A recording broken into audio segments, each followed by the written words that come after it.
Okay, so let's start. I'll put my keyboard away. So in the first subchapter here, Penrose talks about the overview, basically, of the QFT and history of it.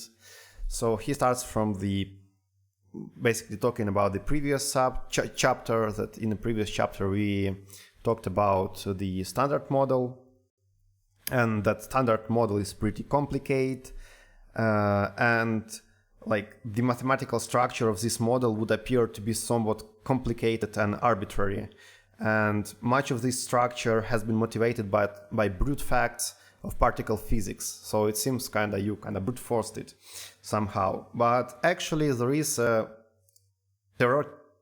theoretical underpinnings of the standard model, and those theoretical underpinnings has to do with chapter 24 actually.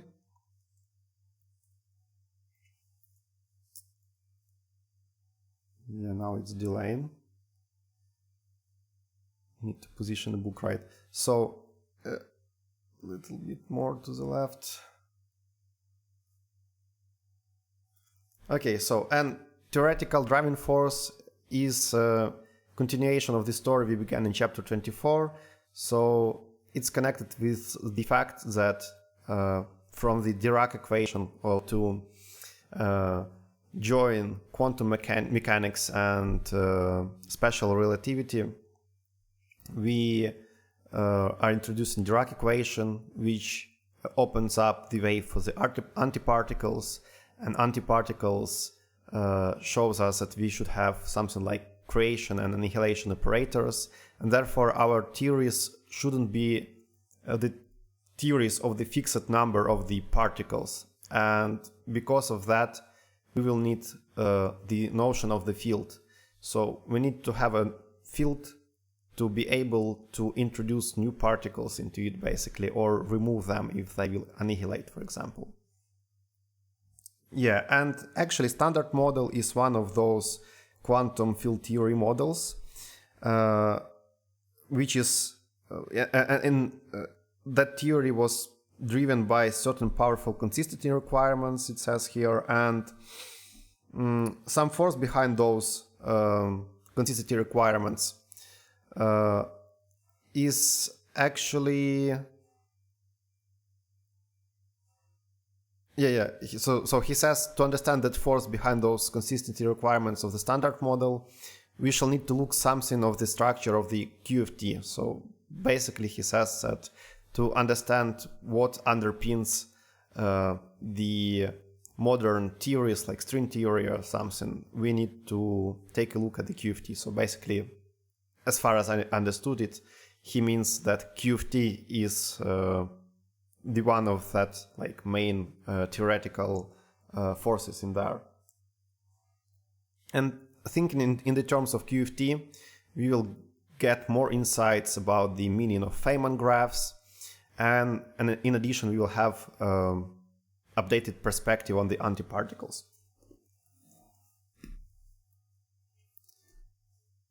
Okay, so and QFT is actually background for all of the physics. So any theory you can think of today, probably except for the gravity, but anyway, almost all of the theories are underlined by the QFT, and you can interpret them in terms of QFT. And actually the initiator of the QFT was Dirac. But the theory which he had wasn't able to provide finite answers, so we had some infinities in there, and it took powerful later developments from Bethe, Tomonaga, Dyson, Schwinger, and particularly Feynman to make the theory workable for suitable QFT. QFT is referred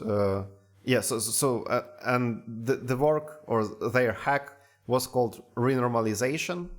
So it was the first working QFT theories, like QED of Feynman. And afterwards, in the 70s, 80s, I think, There was a second wave of the development done by Ward, Weinberg, Salam, Wilson, Weltman, and 't Hooft. And they led to a very appropriate class of renormalizable theories, and it gave like a vital input towards what is now the standard model of particle physics, from which consistent answers can be obtained nowadays. Yeah, and the idea there was like just kind of circumventing the infinities, getting rid of those in some appropriate way, and it's kind of wonderful and surprising that their theories, or like modern QFT, is in such an excellent agreement with the experiment, because in terms of mathematics there are a lot of hacks in there which in some sense seems like a kind of magical ones, so there are a lot of tricky stuff done in there, and it's kind of surprising that those hacks could lead to the experimentally consistent theories.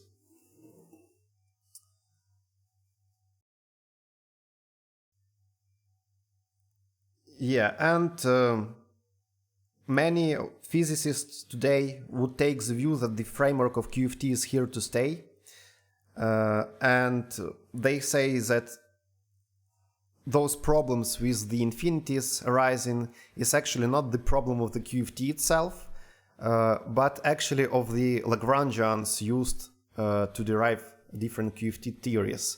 So like modern view is that maybe we can hack somehow the Lagrangians and fix those infinities also. So we still have some problems in there, and have a lot of work to be done in the QFT as far as I understood that.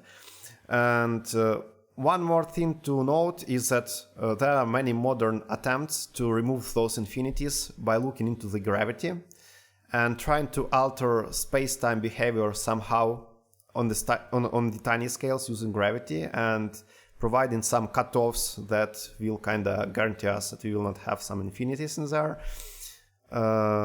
However, like nowadays, majority of current researchers in this kind of area says that QFT in its present form is not normally questioned, and it will be important for us to come to terms with its sophisticated ideas as best as we can, because it seems that it will stay here for a long time.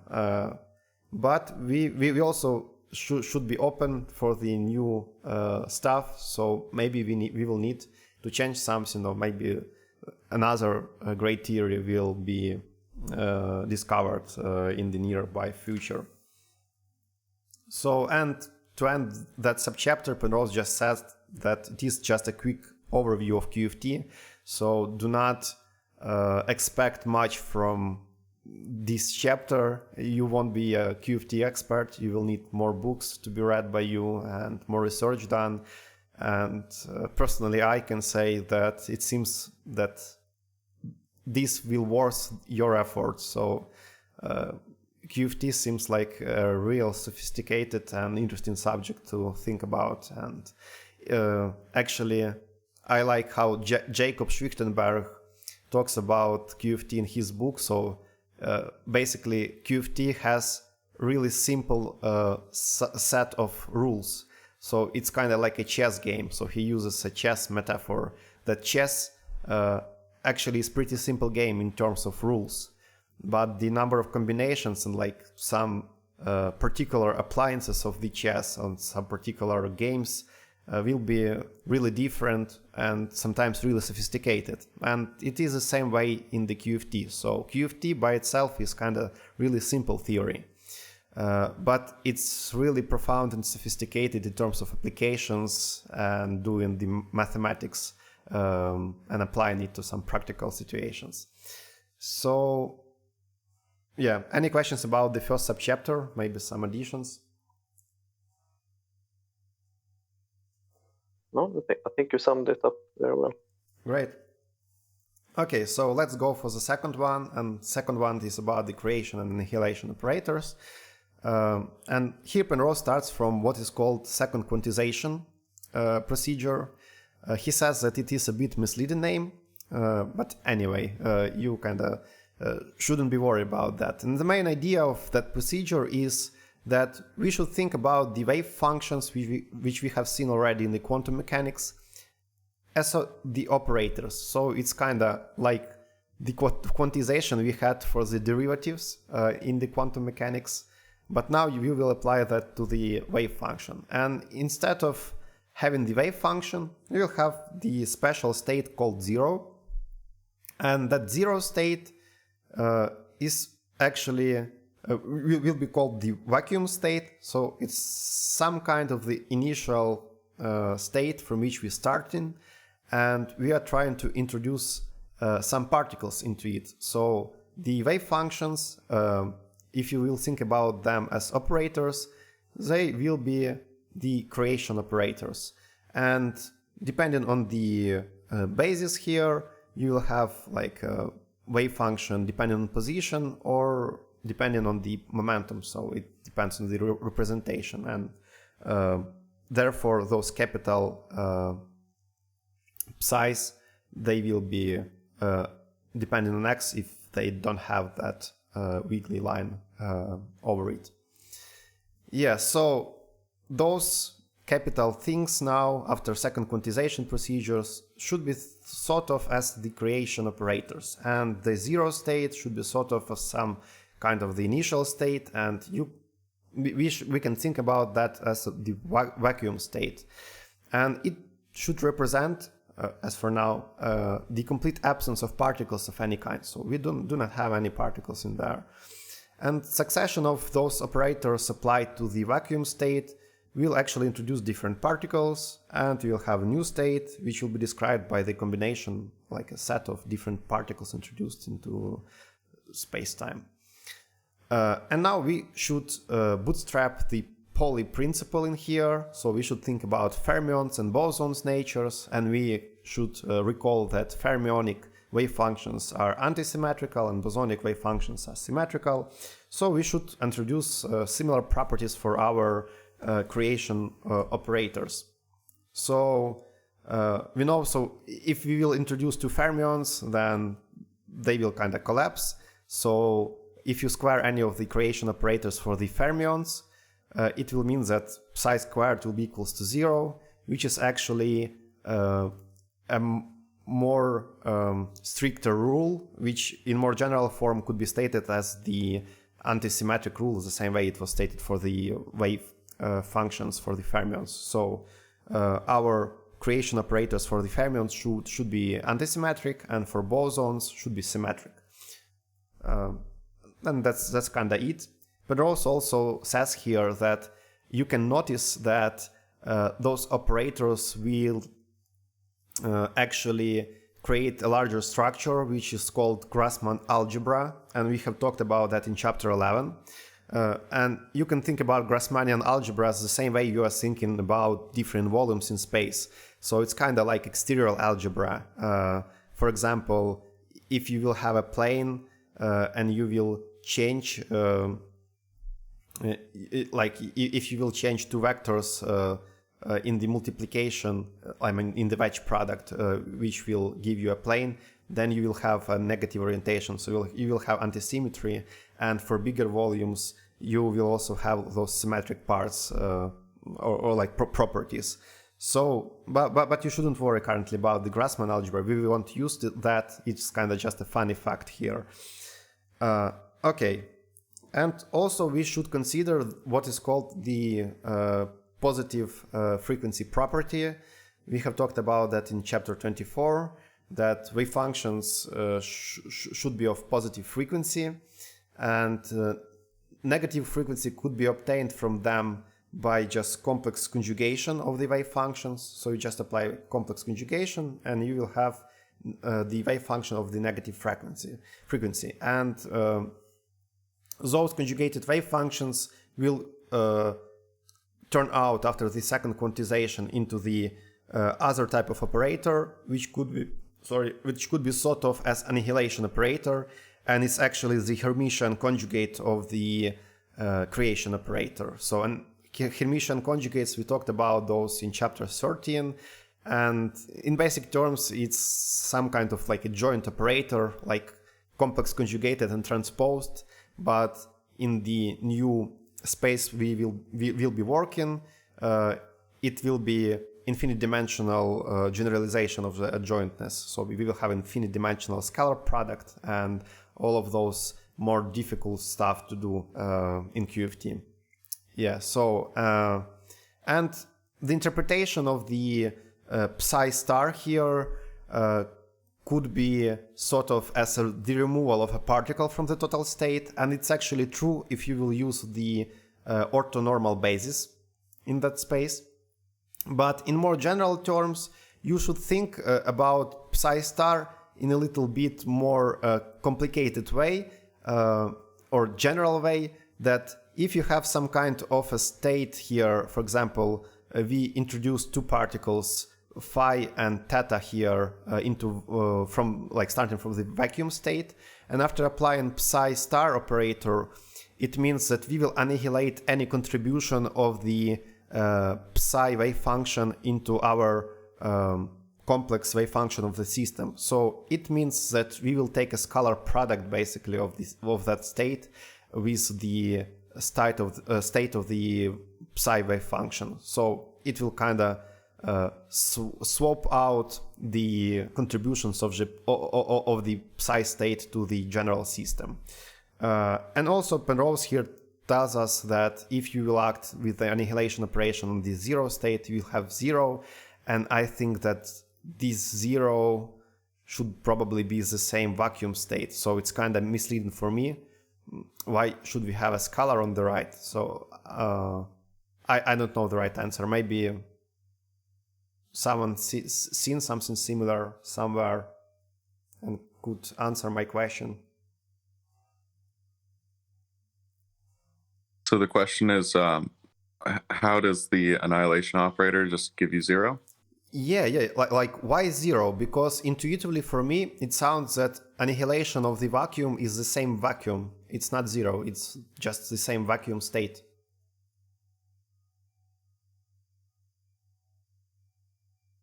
Well, it comes about because of like the combinations, right? If you were to create a particle and then annihilate it, you should end up with the same vacuum.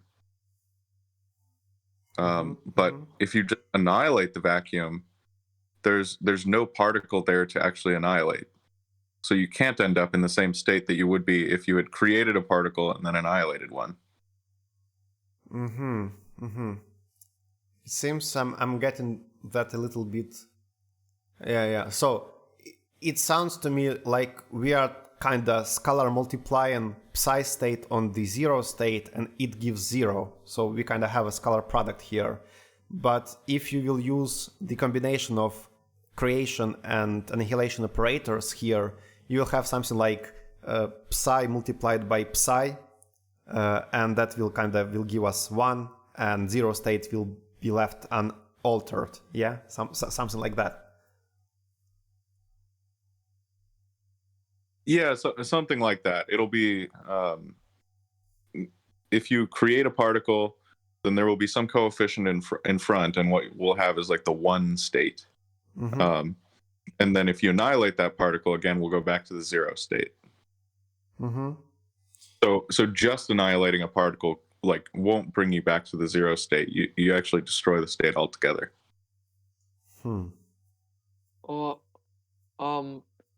not quite sure about this, but so if you if you were to derive the creation and annihilation operators from the quantum harmonic oscillator, and then try to find the normalization factor, I think with the annihilation operator, it would when it acts on a ket, the resulting ket is that state -1, but it has a normalization factor of square root of n, where n is the state inside of the ket vector, and the square root of that is square root of 0 is 0,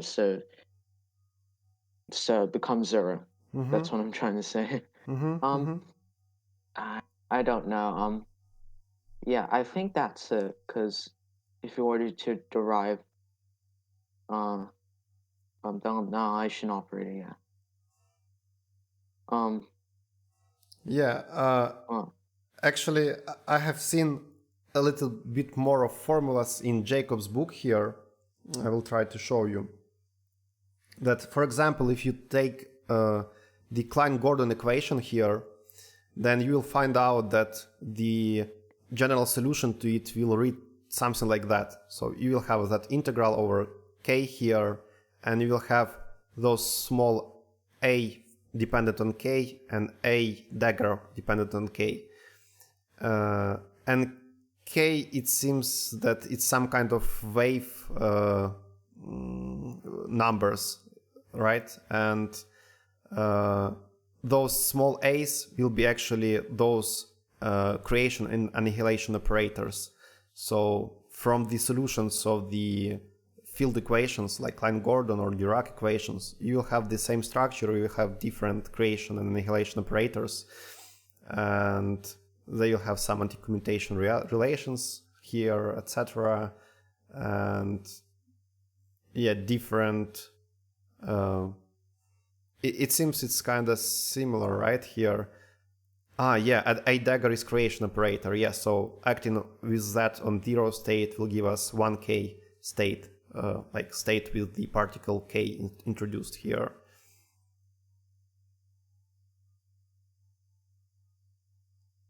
Yeah, and annihilation, you can see here, it just removes from the composite state the particle with the k state here.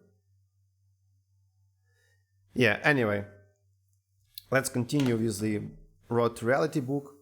So here Penrose has some diagrammatic notation for the creation and annihilation operators, and he says that we can think of the creation operator here in the same way as we are thinking about the vector actually.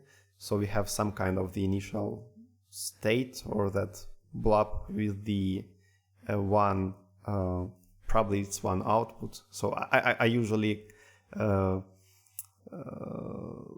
not remember what is output, what is input, but it kind of doesn't matter actually. So as you can see here, we have like description of the creation operator. So creation, when you have, it seems bosonic, yes, so it's symmetrical.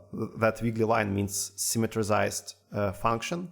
So you have symmetrized function basically of an indices here, some kind of tensor probably. And by acting with the psi operator, you'll find out yourself or your system with that triangle state introduced to those end states and symmetrized with those together. And annihilation will work similarly. It will just stick that state from the top, and therefore it will kind of create a scalar product with one of the particles here, and you will have less inputs in there, so you will have -1 particle basically. And it's kind of similar for the fermions, but now you have that bold line, which in Penrose language means anti-symmetrization.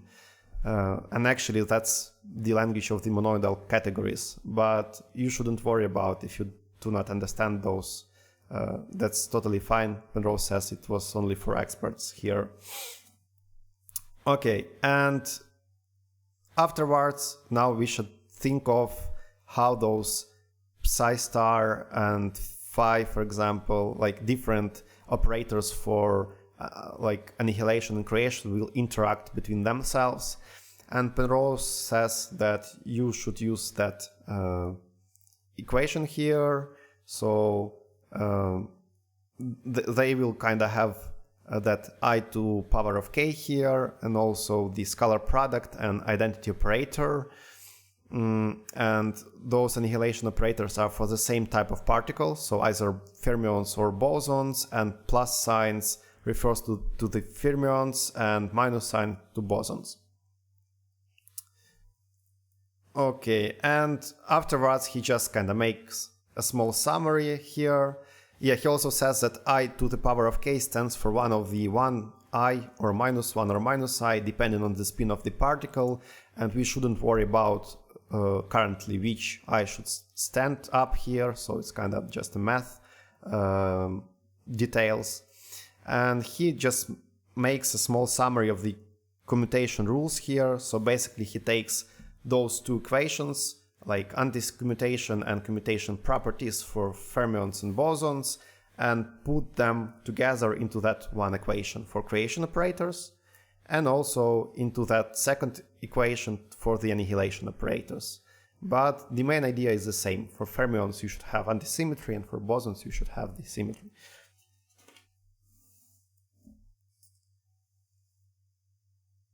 Yeah, and the last paragraph here talks about the spin statistics theorem, and he says that it demands that we have anti-commutation rules for particles with half-odd spin and commutation rules for particles with the integer spin, and the reason for this are beyond the scope of this account.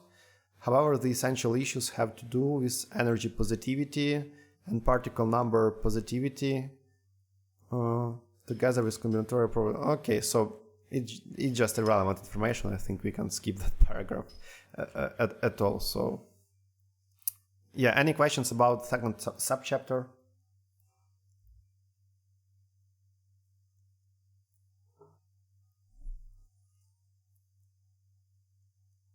Okay, so let me check what was written in the beta chat. Maybe someone asked something in there.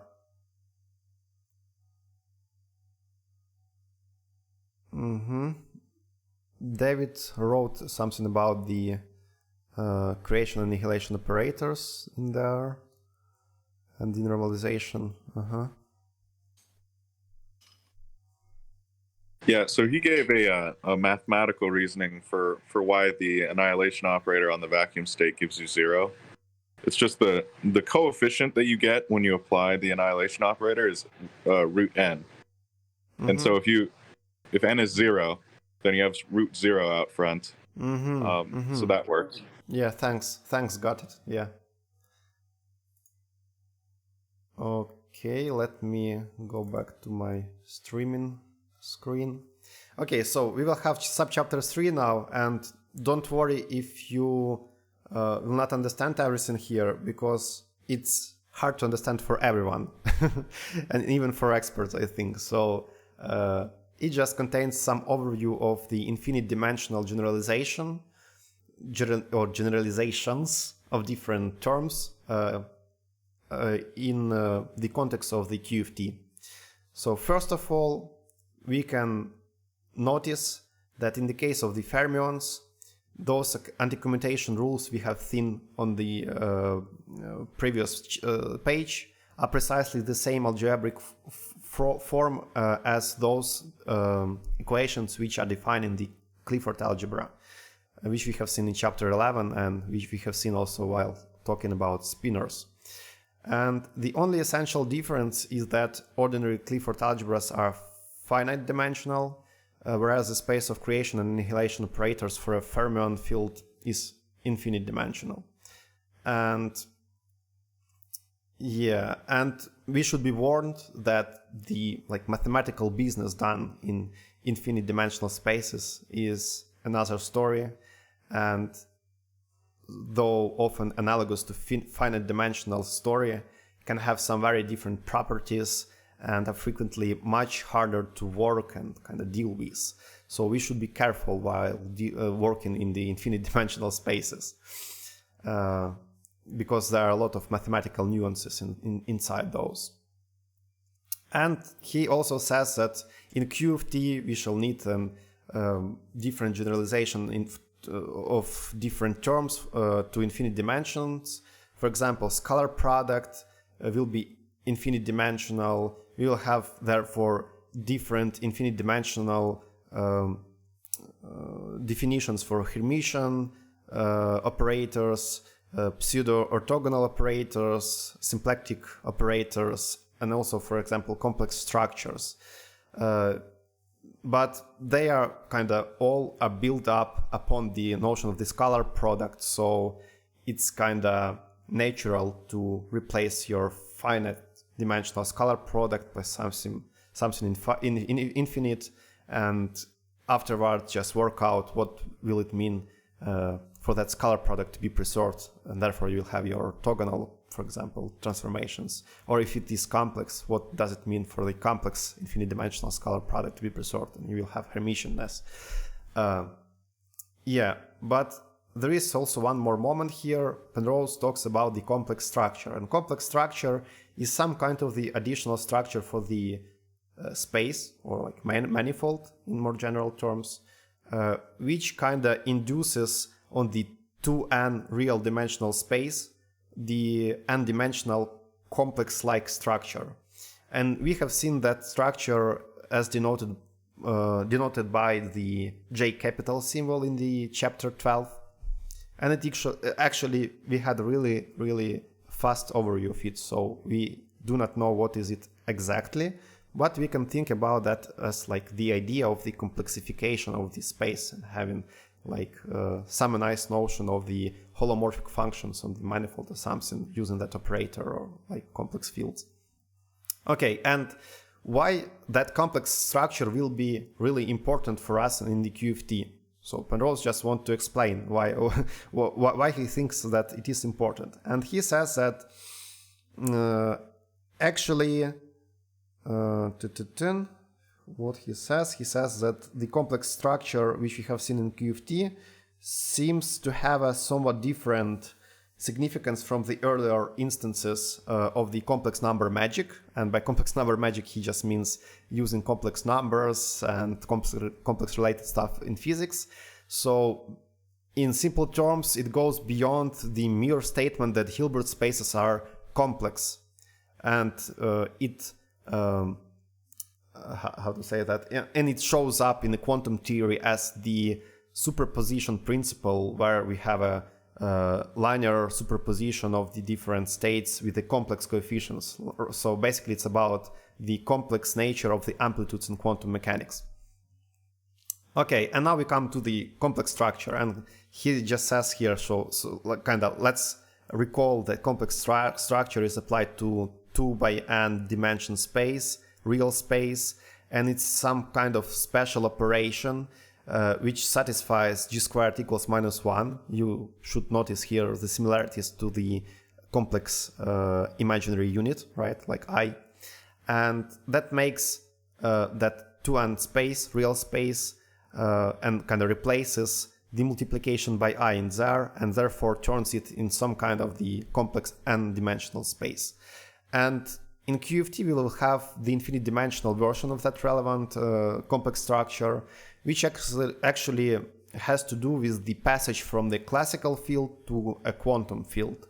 So, and he gives us an example here. He says that if you will take as an example the electromagnetic fields, we will have Maxwell equations in there, and we will have a space of different solutions for the free Maxwell equations, some kind of different waves in there, electromagnetic waves, and they will have some suitable fall-off conditions at infinity, so we will have like nicely normalized theory with nice convergent integrals in there. Yeah, but anyway, it will be still infinite dimensional real vector space, and by using the Fourier transform, we will be able to do the positive and negative frequency splitting of those solutions. So for every f capital, which is a member of that f cursive space, like some solution for the Maxwell equation, we'll have two different parts. One will be of positive frequencies, and the other one will be negative frequencies. And talking about those frequencies, it will just mean that you'll have some positive or negative powers of the e to power of like something like I and x or something, and n will be positive or negative in there. So you should just consider taking a look at the chapter 9 here. Yeah, and after that splitting, I have thought that probably we will have like positive thing here, and probably it will correspond to the creation operator, and that thing will correspond to annihilation. And it's true, but to do that, you will need to apply the complex structure. So that J operation applied to this infinite dimensional real vector space F cursive will transform it into the complex space, and that will provide us as like with the lift which we need to pass from the classical fields to the real quantum or quantized fields. And it will act in the following way, Penrose says. So it will just multiply I f plus by I and f minus by minus I, and different eigenstates for the complex structure will have like for the eigenvalue I will be of positive frequency fields, and for the eigenvalue minus I all will be negative frequency fields. And therefore we will have kind of nice separation of positive and negative frequency fields in the basically quantum field theory and that complex infinite dimensional space. And he also says here that the positive frequency fields supply the single photon wave functions that the creation operators are to introduce. So basically we will have that interconnection between those single photon wave functions, fields, and creation operators. Okay. Yeah, and at the end here he talks something about normalization, which I kind of do not understand really, and also talk a bit more about other classical fields, and he says that those could be treated in a similar way, but when the free field equations are not linear, profound difficulties can arise, because those non-linearities should be understood as self-interacting fields, and we can attribute such difficulties to the problems associated with the quantization in the presence of the interactions, and probably we will see those in the subchapter 6. Okay, that's it for the subchapter 3. Any questions, additions?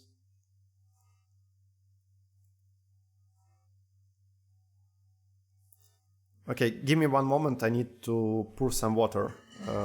I'll be here in a few seconds.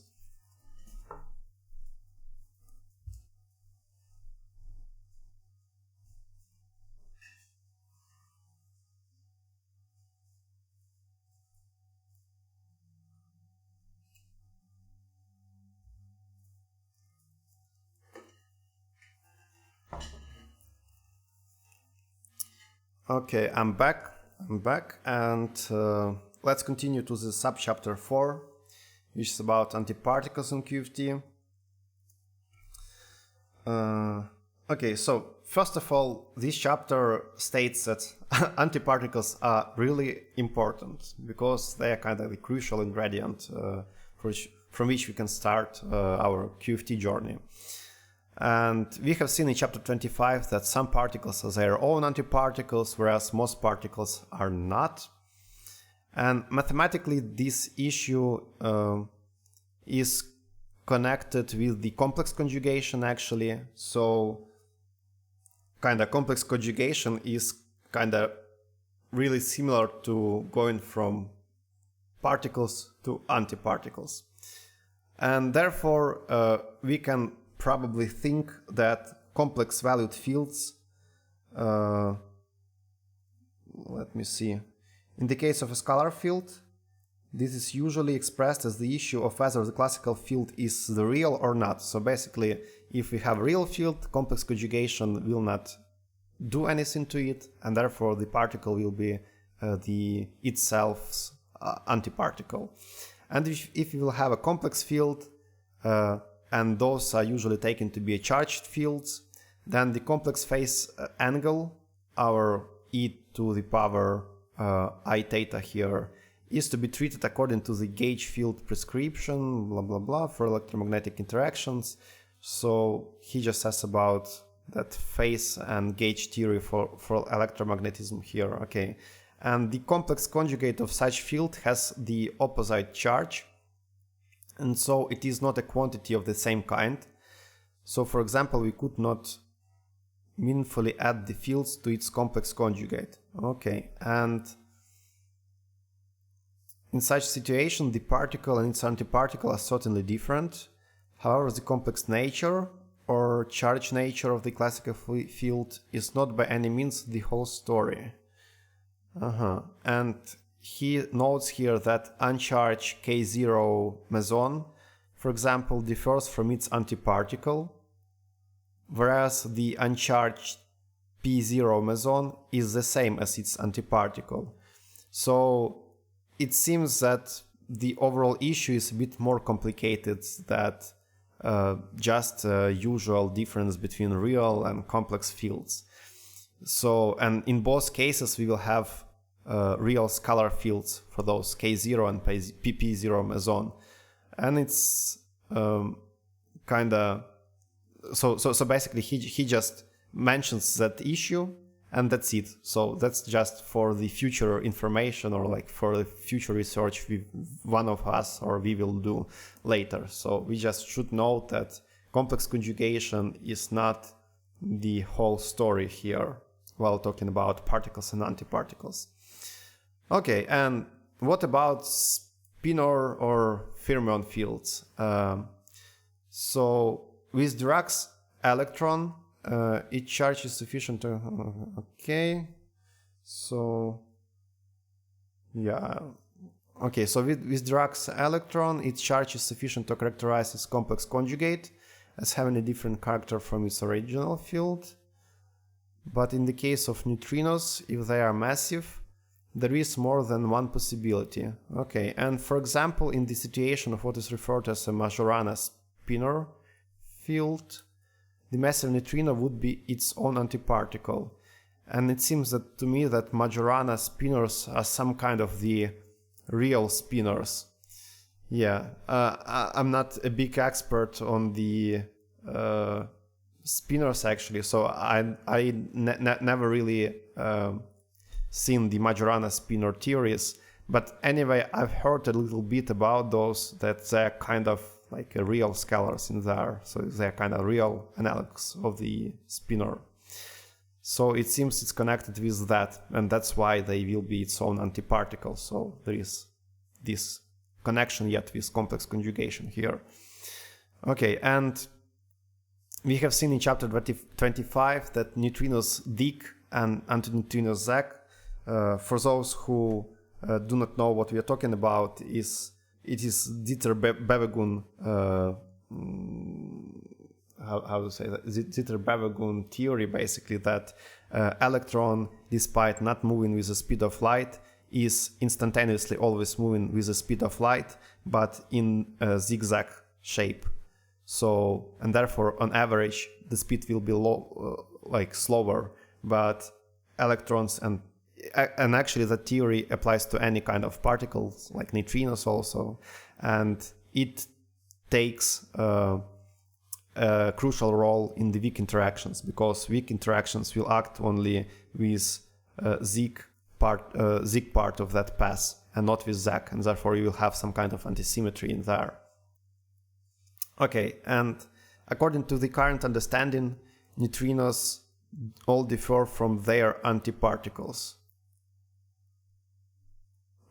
Okay. So if you consider QFT and like ask ourselves how it's connected with, like how it deals with antiparticles, we can consider the case when the operation of complex conjugation on the classical field on the one particle wave function yields a quantity of a different character, so the quantum particle differs from its antiparticle. Okay, so we will still have a complex conjugation, right? So in QFT we will have like fields, and basically we can apply complex conjugations to those also. Okay, and yeah, that will differ. Okay, and therefore there is some kind of pretty hard example here, so let's dig into it. So what we have here, we have psi, and psi is of positive frequency, but we can consider some quantity phi of the same kind as psi, but which is of negative frequency. And therefore the complex conjugate of phi, that phi bar here, would be a wave function of a different type from the psi. Also phi bar and psi are now of positive frequencies, so it means that we will not be able to probably somehow to sum those, for example. Okay, and the quantity phi bar here would provide a wave function for one antiparticle state and not particle state. Okay, and the corresponding creation operator for the antiparticle in that state would be phi bar, and for the annihilation operator it will be called phi bar star. Okay, so it just means that in quantum field theory for antiparticles we should add that funny bar above, and that's kinda it. And probably we won't be able, we kinda will have some restrictions on those interacting with just like particles. And now Penrose comes back to the Dirac's C idea, which was described in chapter 24 at the end. And the idea was that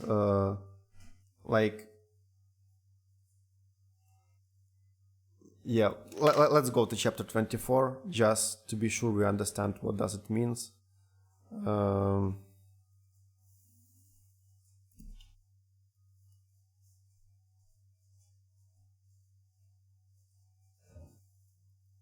Yeah, so we have that positivity requirement in physics, and that positivity requirement just means that our energy levels, like potential well for our particles, the space, should be somehow bounded from the below.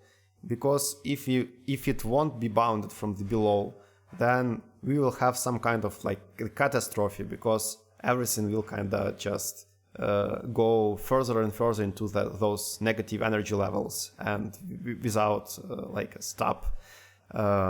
Yeah, and we see that the structures around in the world are stable, and therefore we should have those like some bound for the lowest energy level. And Dirac just had that interesting idea that electrons, they kind of do not go infinitely to some real like bottom negative energy states, because he thought about that like metaphorically as a sea. So he's been thinking that all of the negative energy states which exist currently are already occupied by some electrons, and because they're fermions, they couldn't move deeper, right? So they will go to the upper and upper energy states. So he has that idea that all the negative energy states should be already occupied, and this ocean of the occupied negative energy states is referred as Dirac's sea.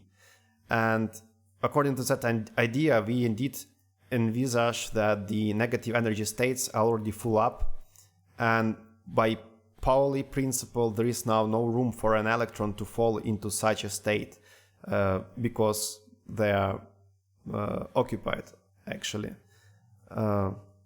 Yeah, but occasionally there might be a few negative energy states that are unoccupied, and that will create a hole in the Dirac sea, and that hole could be interpreted actually as a positron in there. And if electron will find out that hole, so we will have the annihilation. So the positron will annihilate with the electron, and some energy will be released here. Or instead, we can apply some energy to the Dirac sea and create an electron and a positron pair here. So that was kind of the main idea in there. Okay, and now thinking about the Dirac C, Penrose says that we can think about a new state for our vacuum, or like initial state. So that shadowy state over on the far right in the QFT theories we have seen zero states in there, just vacuum.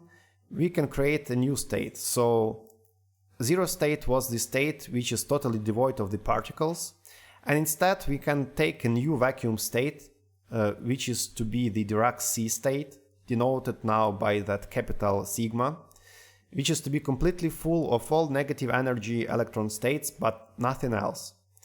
And now we consider a situation of a single positron, which in Dirac's original picture is described by a single hole, as we have seen on the pictures in chapter 24, in the negative energy electron states. Okay, and all the other negative energy states now are filled up, except for this particular missing one, which is given by some negative frequency phi.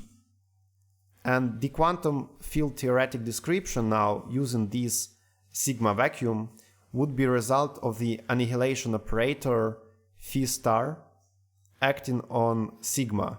So since this operator removes the negative energy state phi from this vacuum, it has some sense. So basically we are kicking out here from the Dirac C the negative energy state phi, and therefore we are creating that. I think that the positron will be created, but maybe we should have the. Yeah, so it's a nice question. What we'll have in here? So just one positron kicked out. Probably that's true.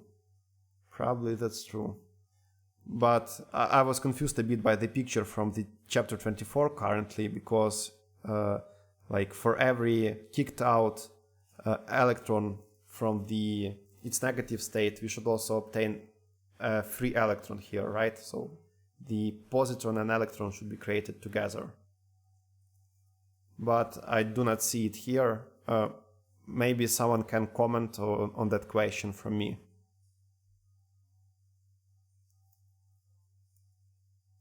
I don't think it actually frees an electron. I think it annihilates one. So we don't end up with a free electron.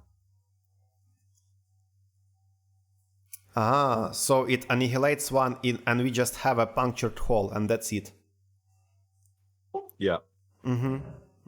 Okay. Probably it was just so confusion from picture. Rather than having a free electron here, what we end up with is some remaining energy that's emitted from annihilating the electron. Okay. So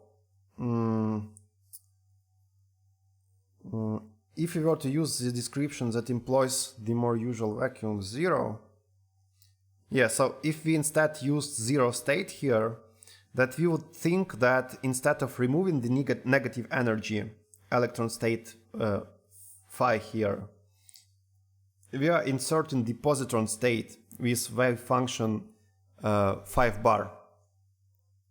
And this is achieved by applying the creation operator phi bar to 0.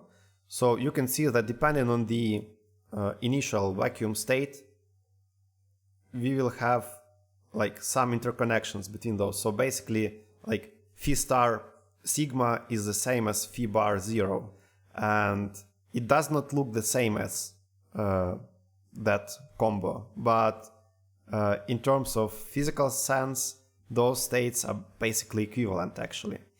And the operators phi bar here and phi star both involve introducing the same algebraic quantity into the total state, namely that particular vector defined by phi bar in Hilbert space of one particle wave functions. Okay, and the difference between the actual operators phi bar and phi star lies merely in the algebraic way in which this Hilbert space vector is deemed to act on the total state. Okay.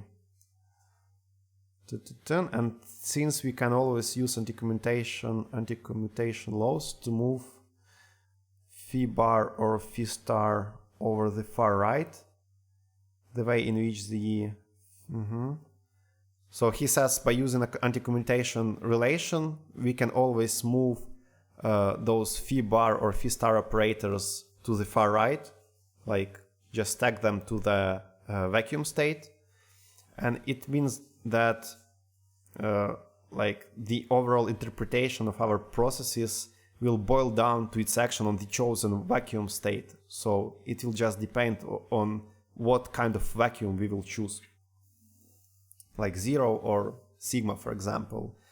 And this information can be considered to be part of the specification of what this vacuum state actually means. Yeah. So, and that leads us to the next chapter, subchapter about alternative vacua. Any questions, additions to the previous subchapter? I don't quite know what I'm asking here, but I've heard of a concept called a Fock space before. I was wondering if this is related to a Fock space, the stuff we've been talking about. We will see Fock space soon in subchapter 6. So I think it will be more appropriate to talk about those later. Okay, sounds good. Short answer, yes. Also good. I just wanted to say about the antiparticles. If you as you said, the wave function for antiparticles are the complex conjugates of normal particle wave functions, and what that means physically is that if you look at if you solve for the Dirac equation, its general solution would be some spinor multiplied by an exponential term, and in the exponent, it'll be I think it's I and then multiplied open bracket k dot x minus the frequency times t, where t is time. If the complex conjugate of that would give you plus frequency times time instead of negative. So that would mean that the time itself is reversed for antiparticles compared to normal particles. And what that would mean in like some like Feynman diagrams is that they travel like backwards in time. So yeah, that explains the charges and all that. How because it has the negative charge of the normal particles. So you could just as well interpret that as it going backwards in time. Yeah. We have actually talked about that approach in the previous chapter 25. We have talked a bit about Cpt Theorem in there, and like we kind of believe that all processes in physics should be invariant under Cpt transformation. And we have talked that actually to define the particle-antiparticle like delineation or like criteria, you need to fix some particles, like say that leptons or like quarks are particles, and therefore their conjugation, like charge conjugation stuff, will be antiparticles basically. But also due to Cpt theorem, if you believe into it, you can also think that C invariant things are Pt invariant, and Pt invariant, it means parity and time, right? So it's like space-time invariant. Yeah. And therefore antiparticles will be just like mirrored in the space-time. They will move backwards, not also in time, but also in space. Yeah. All right. Yeah, okay, so let's go on to the subchapter 5. Okay, what we have here? So we have a question like, if you have like an empty vacuum, zero state, and sigma, which represents Dirac C, maybe you can have more of those vacuum states. And like, if so, which variants do we have? And Penrose says that we should consider the algebra, he calls it a cursive here, italic, right? So consisting of all operators A that can be constructed from the algebraic expressions or convergent power series in the creation and annihilation operators. And the two proposals for the vacuum state we had, like 0 and sigma, may have the property that there is no element of that algebra that can be applied to either one in order to get another. And in such cases, the states 0 and sigma have to be regarded as belonging to different Hilbert spaces, and we are then likely to find out that there are expressions of the form like sigma a0 or 0 a sigma, and it kind of reminds you about like passing from like one state to another, and A is kind of like observable here. Okay, so and A belongs here to the space of those convergent power series from the creation and annihilation operators. Okay, and those answers will give us infinite, those formulas will give us infinite answers and no meaningful answer at all. And this forbids us from constructing a consistent quantum theory in which both the states 0 and sigma appear. So we won't be able to pass from one vacuum state to another one in some meaningful way. So it seems that vacuum states, they're in some sense kind of independent from each other. Okay, and yeah, what we have next, Penrose says that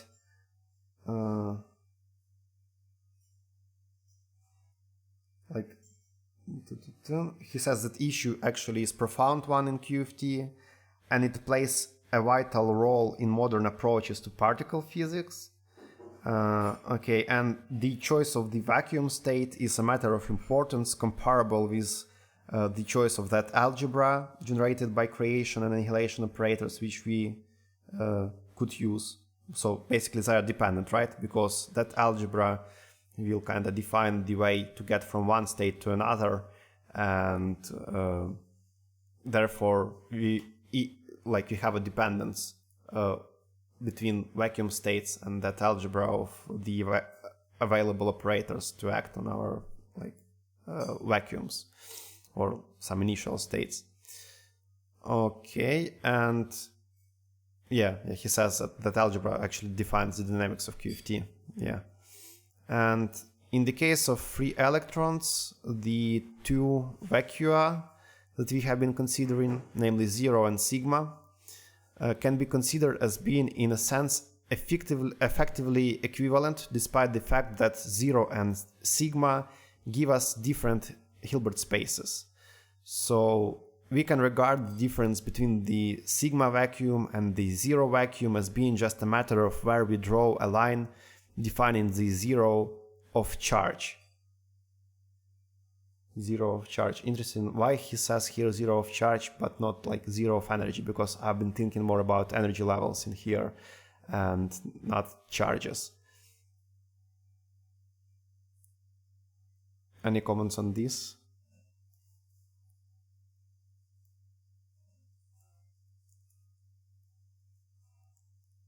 Okay, so it seems that he just states that it will all depend on the representation you use, and that representation will choose like different vacuum and or like different Hilbert space to work into. Okay, and he says here that like in the next paragraph he talks about renormalization of the sigma state, and what he means by that is that Dirac C is physically different from a proper vacuum because the sea of negative energy electrons should provide us with an enormous, indeed infinite, electric charge. Yeah, that's true. Okay. And for the state sigma to make physical sense, we have to renormalize the charge so that the infinite total charge value of the sea, in fact, it will be equal to like negatively infinite state. Okay. And that charge should be renormalized to give us a zero. So we should think about vacuum as a zero charge. And that's why he talks about as a line for a zero for charges. So for negative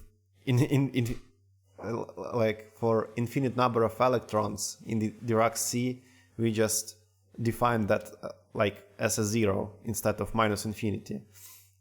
And similar situation should be if we consider the mass of the Dirac sea.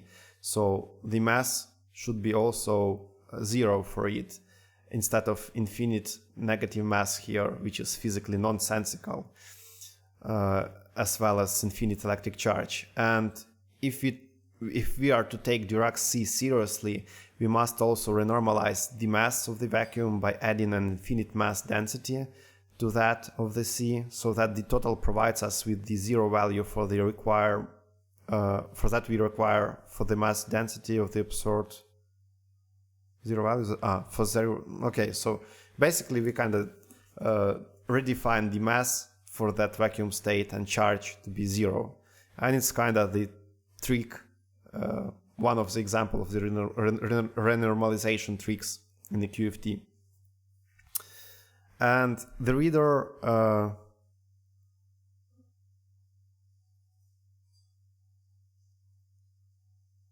he says that the reader can think about those renormalization stuff as merely an artifact of a strange sea. So maybe it's just a strange idea of the Dirac, and maybe it's not really useful, or like it seems like it's a hack and doesn't make really much sense. However, we shall be finding that these two features are by no means specific to Dirac's extraordinary sea, and they appear to be ubiquitous in all serious approaches to a realistic theory of particle physics. So we will use those tricks even for different ideas in different vacuum states and different places in QFT. So it's kind of the way things are done here. And actually standard model uses those plus Dirac sea ideas, and those prove themselves useful to derive the standard model of the physics actually. So Dirac sea serves as a kind of model that we do well to keep in mind when we try to move forward. So we need that to produce new theories and to have more tools at our disposal.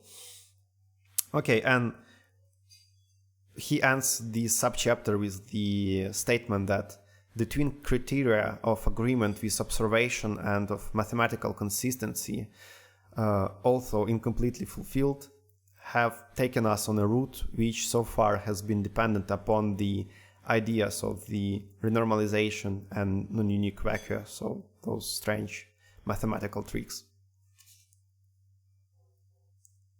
Any additions, commentaries?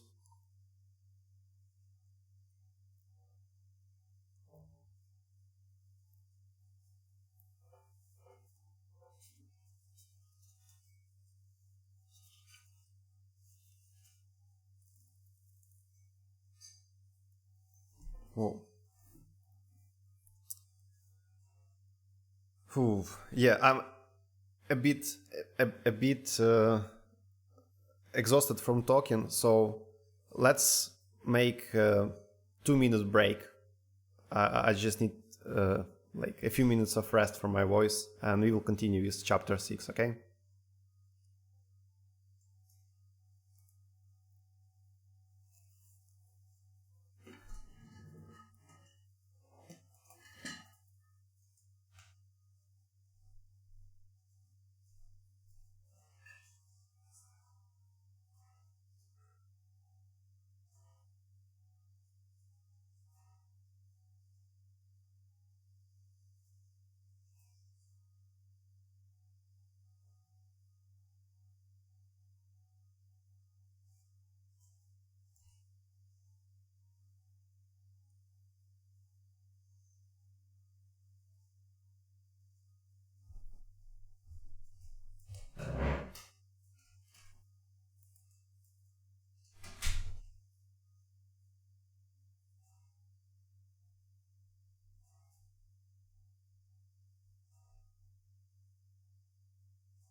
Okay, so I hope everyone is yet here.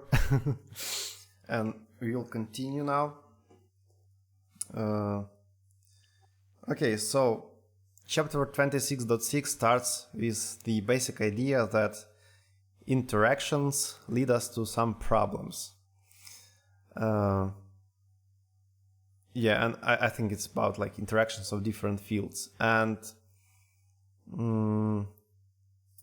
let me see what he says here. He says that, yes, that we talked about free fields.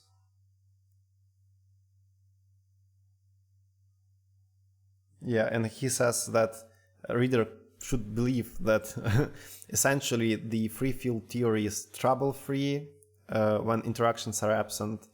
And he says that states can be constructed in which there are superpositions of different numbers of particles and antiparticles, and even unlimited numbers of such particles.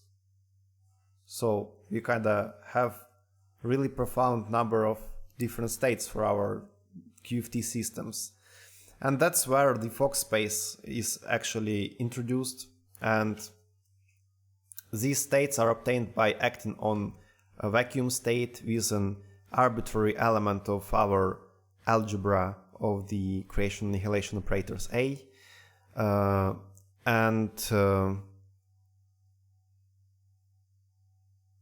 the space of such states is referred to as Fock space after Russian physicist Fock, who was one of the first to study such thing, and it can be thought of as what is called a direct sum of Hilbert spaces with increasing number of particles. So I think I should open some kind of like Wikipedia page to show you what it means. So you should think about direct sum. So like if you have two sets, you can have two basic operations done on those sets. You can construct a product of those sets, and it will be just Cartesian product, like a pairs constructed from the set. Or it could be direct sum, and direct sum as kind of disjoint union. So it will be like either or. You will have either element of A or element of B in there. So that's what direct sum means, and therefore like Fock space is really big direct sum of different like Hilbert spaces, which will correspond to particles, antiparticles. Let me Google that. Fock space.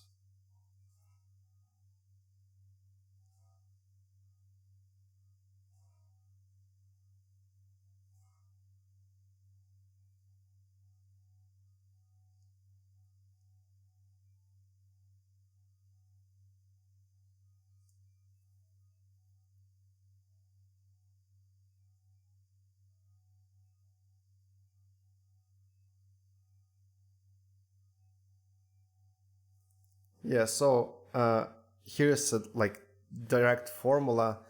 So if our single particle is described by the Hilbert space H, then Fock space for those kind of particles will be the direct sum of that S operator acting on the tensor products of the Hilbert space.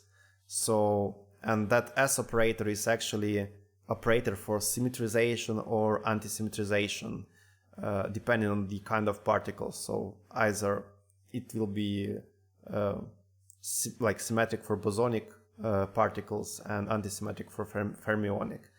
And probably we can have some kind of the mixed Fock spaces. I think, I'm not sure about that, but my intuition tells me that it should be true. Yeah, and a bit further you can see that here we have like for a single particle we have starting from the power of 0, it will be just like scalars, like C just complex scalars, H and it will correspond to a field with no particles, state with no particles, and H the state of the one particle, and symmetrized HH the states of two identical particles, so either two bosons or two fermions here, and general state in Fock space will be given as that big direct sum of different possibilities. So you can have like nothingness at vacuum state, we can have single particle state, and we can have different those combinations of two particles in there. And that's what like Penrose means here by that we can actually have states in which we have infinite number of particles actually. Yeah, and he also refers here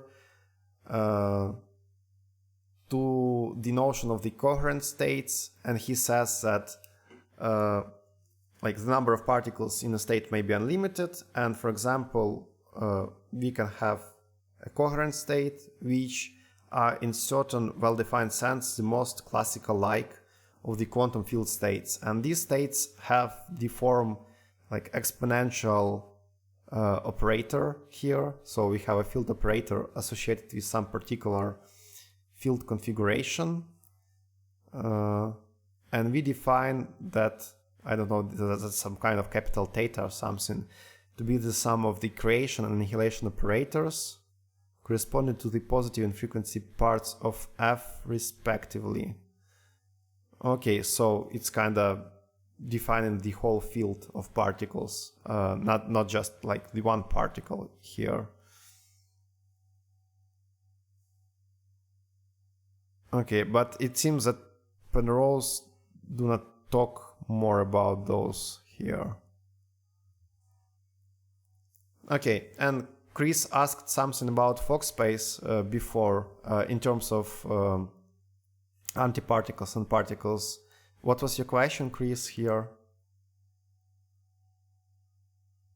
Well, I guess I kind of had a vague sense of what a Fock space was. So is the idea that the creation and annihilation operators kind of like move between states in the Fock space? Is that what's going on? Yeah.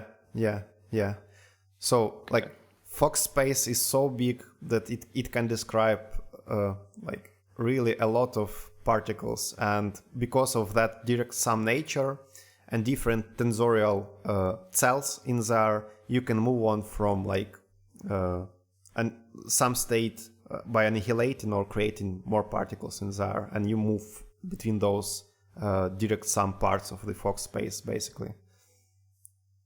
So I'm sorry if you already said this, but what's the difference between taking a product of states and taking a sum of states? What is the difference between sum and tensor product?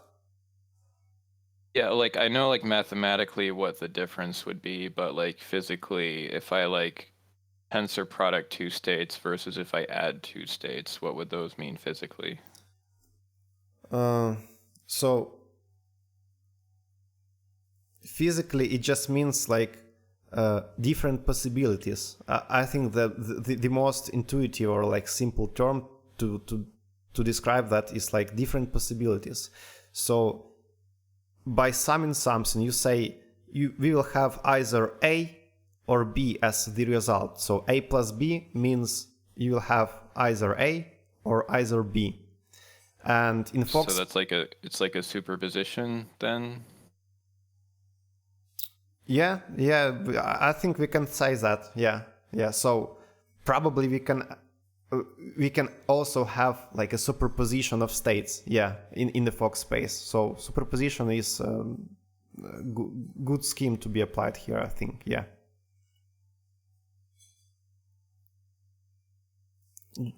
One thing to add, usually the product is when things can vary independently. So if you imagine like a single particle state, there's a Hilbert space that's associated with that, but nowhere in that Hilbert space does it allow for a two particle state, right? So in order to do so, you need another copy of that Hilbert space plus any of the interactions between the two particles. So that's if you just want to represent that you have two particles and they're totally independent, non-interacting, then you could just do a direct sum of the two Hilbert spaces, right? Because they're just like, two systems that are just sitting next to each other or whatever. But if they come together to join one combined system, then you would use the direct products. So in the case of independence, we use tensor products.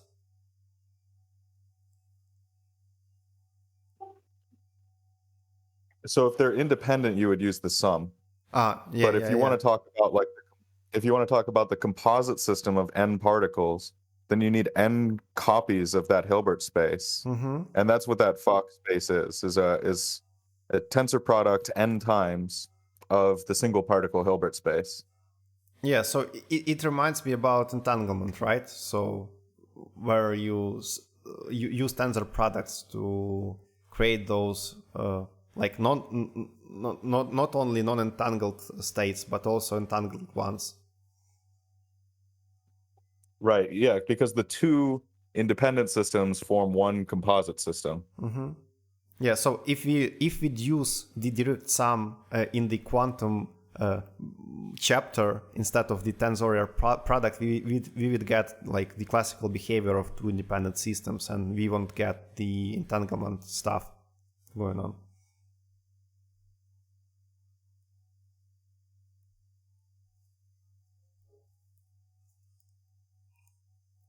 Okay, so I think that coherent state operator here was just used to give you a flavor that, like, probably I'm not sure about that, but it seems that it will somehow, yeah, I'm not sure what exponentiating here, like what is the meaning of the exponent here.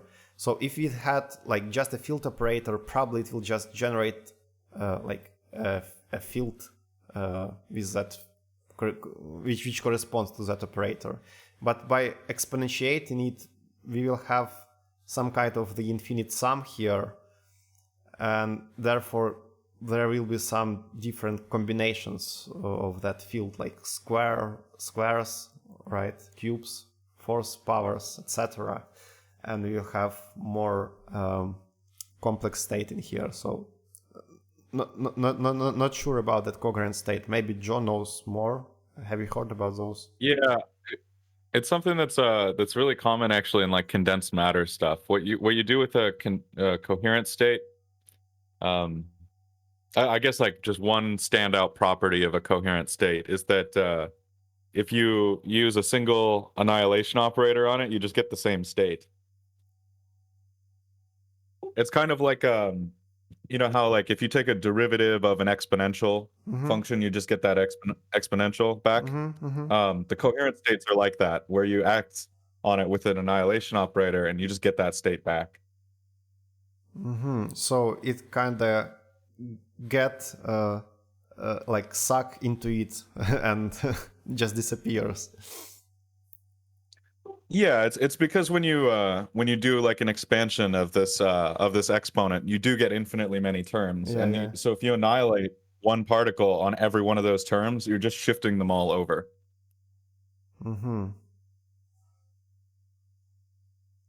But generally, the way to think about these states are like in the interaction picture, which I can't remember if we've talked about, but it's like you know, whether the states are time dependent or the operators are time dependent or some combination of both. Usually the coherent states are those ones that are like unchanging, right? And then there's also these like transition states as well. Okay, let's not focus on those for now, but anyway, thank you, Joe. It was helpful to hear more about those. So let's continue, and in the next paragraph, Penrose just says that our creation and annihilation operators are non-commutative, or like have some certain commutation relations, right, for different particles, and it follows that the various components of the field operators do not generally commute with each other. So, for example, in the case of the electromagnetic field, the components of the operator defining the magnetic field and those defining the electromagnetic potential, so we have B and A here, satisfy canonical commutation rules, just like those which we have seen for the position and momentum in the quantum mechanics. And it follows from the Heisenberg's uncertainty relations that it must hold on between these quantities also, providing a limit to the accuracy that they can be simultaneously measured. So how then do we deal with interactions? And yeah, not sure how those paragraphs are actually connected. Okay, but let's take a look at the next one. So in the next paragraph, he talks about the interactions, and that the crucial trick or like tool to use here is Lagrangian.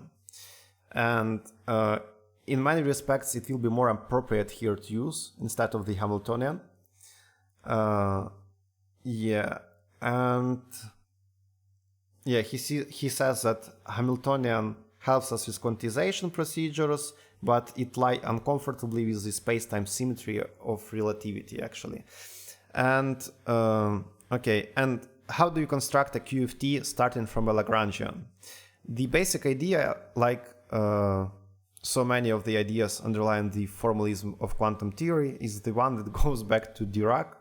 Also, the person who carried it through as a basis for relativistic quantum theory was a brilliant American physicist, Richard Feynman.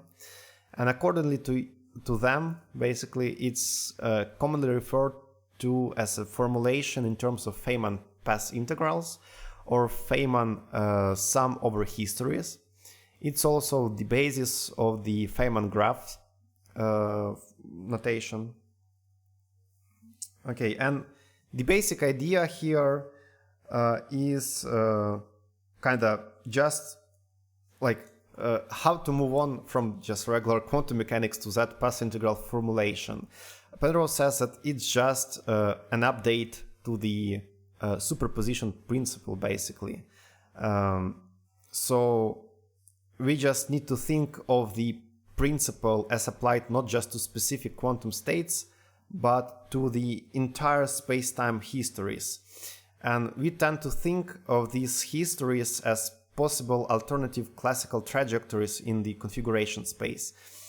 And the idea is that in the quantum world, instead of there being just one classical reality represented by one such trajectory, there is a great complex superposition of all these alternative realities superposed, and accordingly each history is to be assigned a complex weighting factor we refer to as an amplitude, and if the total is normalized to modulus unity, like to 1 basically, then so the squared modulus of the amplitude gives us a probability, okay, and we're usually interested in amplitudes for getting from the point A to B in configuration space.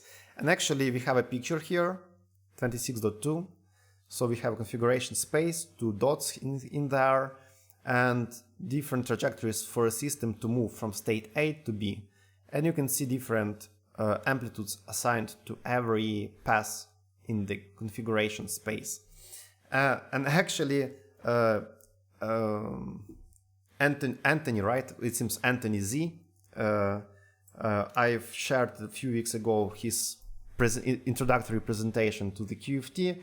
He has also interesting and it seems to me useful interpretation, like how to move on to the path integration.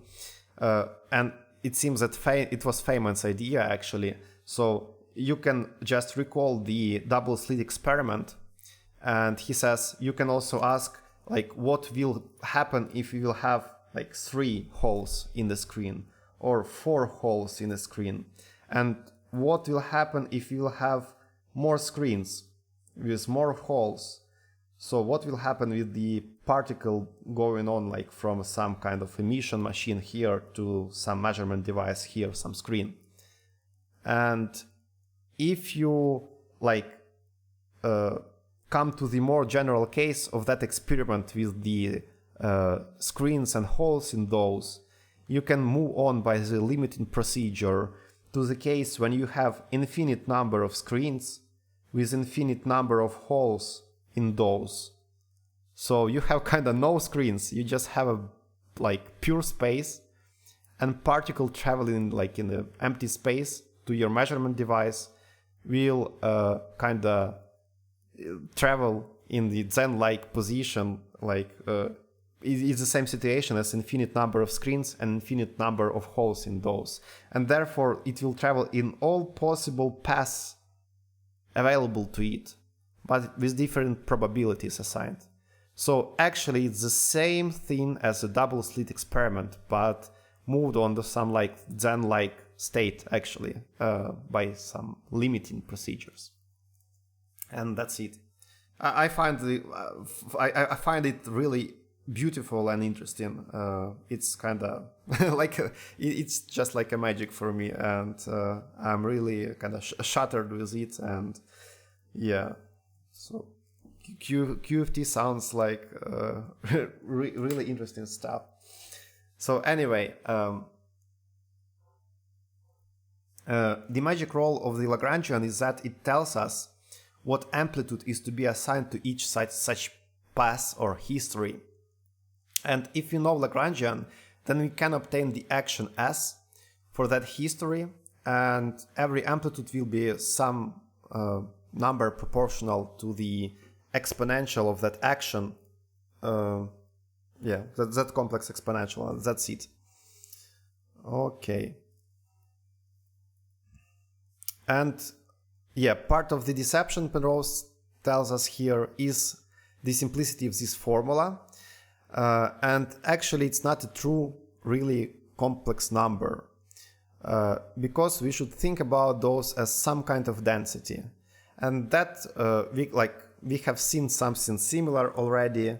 I think like you have always the same or similar procedure where when you are moving from finite dimensional sums, something like that. If you have some sum of amplitudes which like squared modulus of the amplitudes must sum to 1, then if you move to infinite dimensional space where you will have integrals and continuous stuff going on, then you will need integrals, and therefore instead of having just numbers, you will need to have densities. So the trick here is that those will form some kind of the density actually, and that's it. Yeah, so instead of that sum, we will have something like integral here over the whole like space-time probably, or like configuration space here. Okay, so instead of amplitudes, we'll have amplitude density. Yeah, and as I have said, we did that already with, for example, wave functions, where they were moved on to the like whole space interpretation, where we have the integrals instead of like sums. Yeah, and he says the bad news here is that the space of classical paths will almost certainly turn out to be infinite dimensional, and it is a problem of a different order of magnitude to make sense of the various quantities involved, and to be sure that we get out finite answers in the end, that we have to define all the things that we need so as to work in. Yeah, so basically it's just more work to be done in the infinite dimensional spaces while working with them. Okay, so what we have here, we have example and figure 26.3. Let's take a look on the figure. So on the figure we have a single structureless particle. A classical history is a curve in a space-time taken between two fixed events, A and B. And Penrose says that actually the curve need not be a classically allowable smooth word line as it was previously done, with a tangent always future time-like. So it means you will have a nice causal structure here. And actually it can even wander backwards and forwards in time with the new approach in QFT. So let me see what actually that means. So he says the most accessible illustration of a path integral is the case of single particle point or like single point particle moving in subfield of force. Okay. And we consider all various histories, he says, but we do not require the path to be a legal one according to the rules of special relativity, so to have a nice causal structure. Why? Because in QFT and that path formulation, we can have those creation and annihilation operators, and basically that wiggling of the trajectory will mean that while moving here, like we have a particle, but moving backwards we will have antiparticle, then that antiparticle will be like annihilated somehow and the particle will be created. So those wiggly lines will just correspond to some like gluing of particle-antiparticle histories together. Yeah, and that's kind of it. So more profound trajectories will be allowed inside that formalism. Okay, and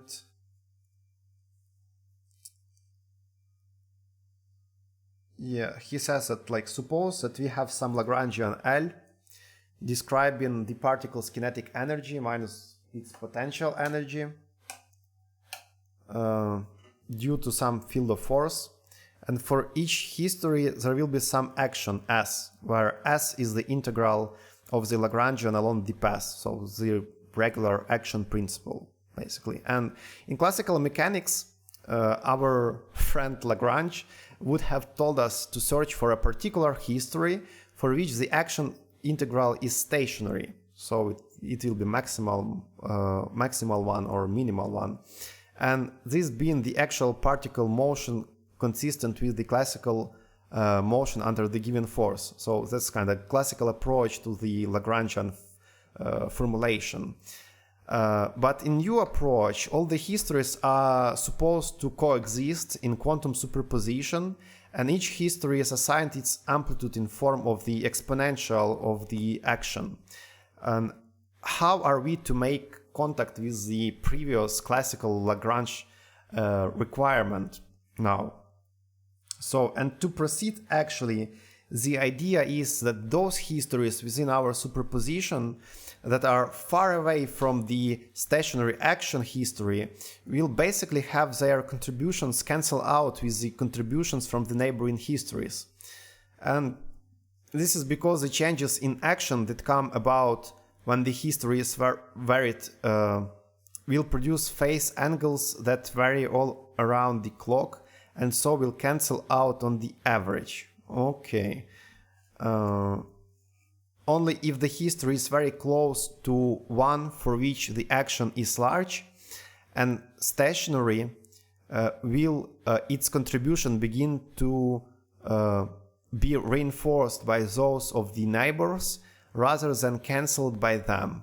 Because of this case, there will be a large bunching of the phase angles in the same direction. And we have a picture for this to prove you what it means. So he just draws kind of stationary action and different other actions, and he shows that different amplitudes will be scattered over the circle here like too much, and therefore will be they will be cancelled out more. And that's what he means by probably like cancelling out for much decline in trajectories from the stationary ones. And closer you are to the stationary trajectory, the more like bunched up points on the circle you will have, and kind of neighboring histories will reinforce each other if they will not wiggle too much around. And therefore, like in the limit, we will still have the classical stationary action here, but in the path integral formulation, we will have only like that stationary action as a core, but we could have also neighboring similar situations also happen simultaneously, and also we do not reject the those wiggling trajectories. So some kind of the really wiggling trajectory could happen also, but it has a lower probability of happening, and that's kind of it. So we are moving more to the like superpositioned probabilistic formulation of the principle of the least action here in terms of the path integration.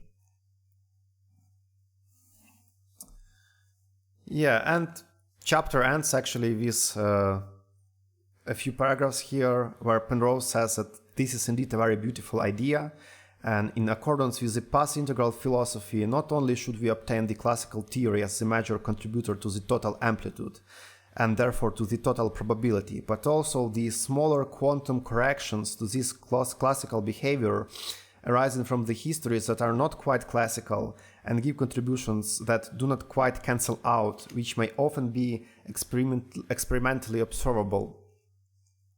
So, yeah, and also his descriptions above have been phrased in terms of a point particle moving in a field of force. The ideas apply extremely generally and can be applied to the dynamics of fields as well as to the motion of particles, so it actually doesn't matter here. And again, with the field histories that represent classical solutions of the field equations should emerge as providing the main contributions, and there will also be quantum corrections. So in the field theory, we'll also have like classical fields, some stationary classical field as a and most impactful field in the answer, but we also should have some quantum corrections made to get the more reality connected values from the theory, which will correspond to those we get in the experimental results. Any questions and commentaries?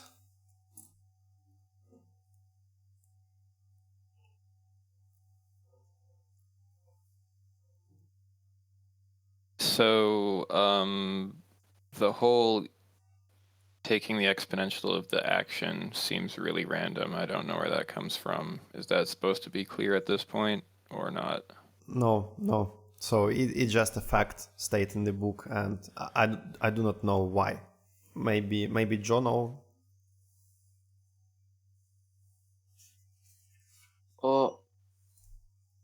Well, it comes from the derivation of the path integral. It comes from the approach. So if I remember this correctly, all you do is you start with like a propagator, and I think it's if I remember this correctly, it's with what's called the time evolution operator. So you start with like propagators, some like raw vector, and then some initial state, let's say like xt, and then you move it back to like x prime t prime using the time evolution operator, which is like e to the I d to the I of the Hamiltonian operator times multiplied by the time interval between the initial state and the final state of the particle, like with its trajectory, and then you expand that out um by using a change of basis. So you expand it out by doing change of basis. So bra x multiplied by a ket momentum equals 1 over square root of 2 pi times e to the I momentum dotted with like x, and then expand it out, and what happens is when you expand it out and multiply it all together, I think the Hamiltonian and then the other terms, when they add together, and then you take the limit of that, you eventually get like an action, like an integral in the exponential when you multiply it together, and that becomes the integral of the Lagrangian. That becomes your action. I'm sorry I didn't explain it well. I'm trying to remember it, but I think that's the gist of it. Yeah. Yeah, I'd probably need to look at a more careful derivation, but thanks for at least saying some of the reasoning. Yeah. Thanks. I think we probably, like, I do not know because I haven't read the part 2 of this chapter, but maybe Penrose will tell us more. We have a chance of that happening. But if not, then we can look somewhere else also to kind of justify that definition. I know that like it's really hard to like explain everything about QFT in like 30 pages, you know.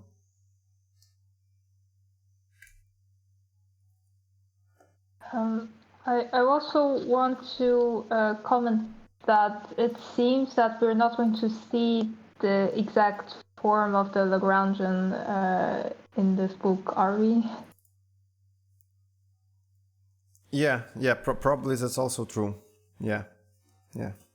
So to see more, I just suggest you to look at the Jacob Schwichtenberg's books. So it's like Physics from Symmetry. He has a lot of Lagrangians in there, and I think that the same Lagrangians will act also in the his QFT book.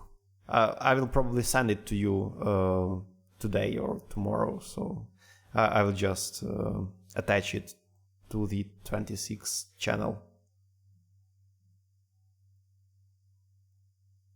That would be cool. Yeah, okay. So that's kind of it. Also, there is a good book about the like classical field theory and electromagnetism written by Leonard Susskind. I also advise you to take a look at it. It's called Theoretical Minima or Minimum, and it's like it's named in the same way like classical field theory or something.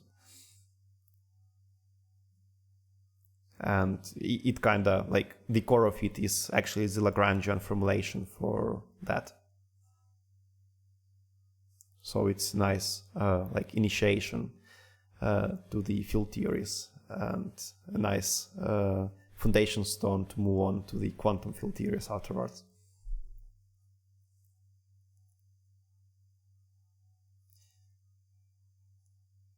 Okay, so if no questions, I propose to plan our next call, and on the next week probably I won't be able to attend because I have like a wedding somewhere in the village, so it's a long story. But I think that on the next weekend I won't be able to conduct the call. So I propose to meet once again in the 2 weeks and finish chapter 26 there. So we have like 13 pages more or so, and it seems reasonable to finish those in 2 weeks.